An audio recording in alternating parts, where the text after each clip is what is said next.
All right, David, if we wanted to work on trying to get better at our main sheet handling, what are some tips that you have for us?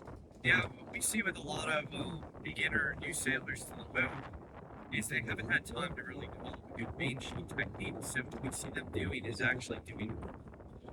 So even if I've got my tiller in the right spot, here, what they end up doing is trimming like this. And it's really hard because you can tire yourself out doing a bicep curl. You're really isolating one muscle. And you can only do that for so long. If you've ever done 30, 40, 50 curls, at the end of that, you're out of energy. So what we actually do is a variation of that, where when we trim, we're actually doing more of a kettlebell. So what I normally do is I'll grab the main sheet like that. As I'm trimming it, I'll go ahead and pull it dead toward this, like you would a kettlebell. And then if you need to make an adjustment, you just go ahead and grab and then retrim. So I tend to use that technique instead of a curling technique, and I can do reps on the kettlebell pretty much all day long. I can sit there, work the boat, and trim the boat much easier than doing the curl. Now, I notice you have the main sheet wrapped around your hand there. One of the benefits I feel when holding the your thumb with the on the main sheet to the tiller is that you can ease it out as a puff builds. Are you able to ease it out with Yeah, so all I do during a puff is I'll let it off and then run it. okay? Okay, I sail with no gloves and I have no listeners. So what I'm actually doing by wrapping it when I'm sailing upwind is I'm taking all the load off of my skin and actually creating an inner loop.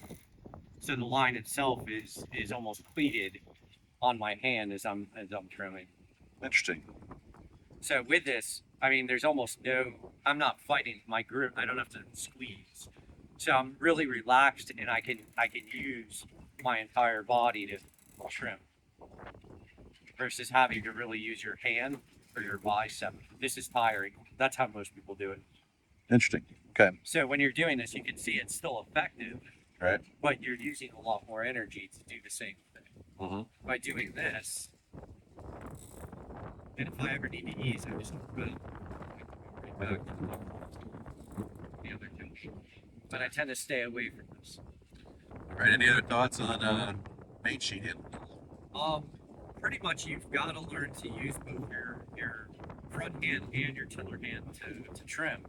A lot of people end up trimming and using the clean, and that's just a big no-no because it's much easier to actually be able to put something on there. So if I want to be able to trim in, you can see how you use both hands.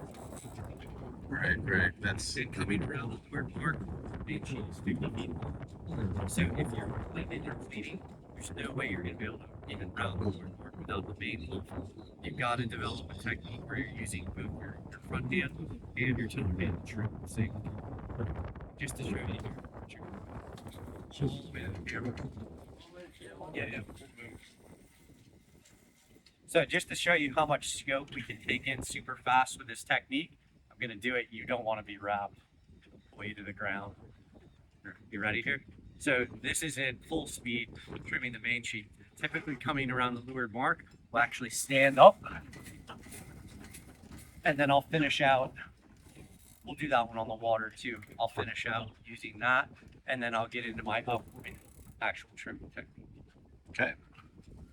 Thank you, David.